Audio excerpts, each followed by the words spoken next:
Mix అయిపోయింది కదా. చూడు అవి ఉడుకుతున్నాయి పాలు. ఈ పాలలో వేసేసుకోవాలి. ఈ పాలలో ఇది కస్టర్డ్ వేసేసుకోవాలి.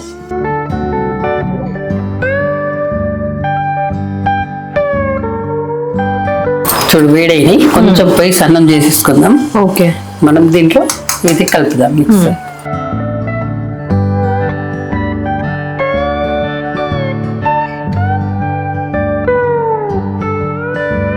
చూడు మొత్తం వేసేసాను. ఇది చిక్కదనం రావాలి మనకు. ఓకే,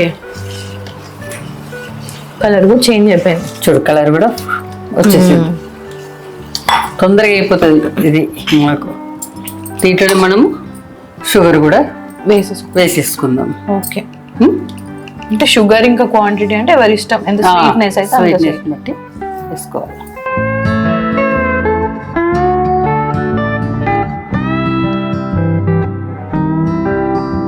థిక్ అయిపోతుంది అప్పుడు.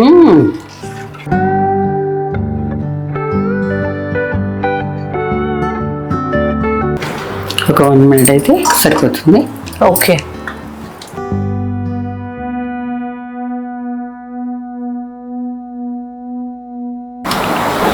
బాయిల్ అవుతుంది కదా. బాయిల్ అయినప్పుడు మనం కలుపుతూ ఉండాలి, ఉండలు లేకుండా. ఓకే, ఆ థిక్నెస్ వచ్చే వరకు.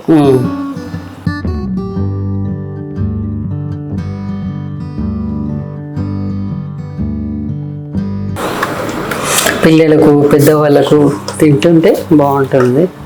థిక్ అవుతుంది. కొంచెం ఒక 2 minutes ఉడికిస్తే థిక్ అయిపోతుంది. థిక్ అయిపోతుంది.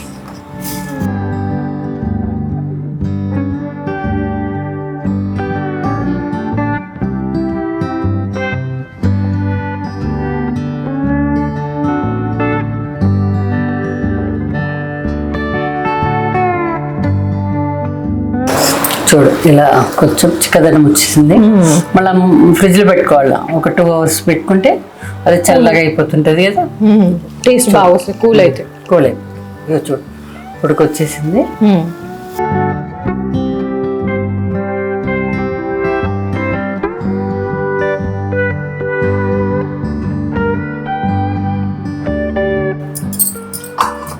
రూమ్ టెంపరేచర్కి వచ్చే వరకు.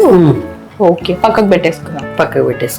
ఓకే, రూమ్ టెంపరేచర్ వచ్చేసింది. ఓకే, మనం ఇలా సెట్ చేసి పెట్టుకుందాము. కట్ చేసుకున్న పీసెస్ ని బాక్స్ లో పెట్టేయాలా. ఓకే,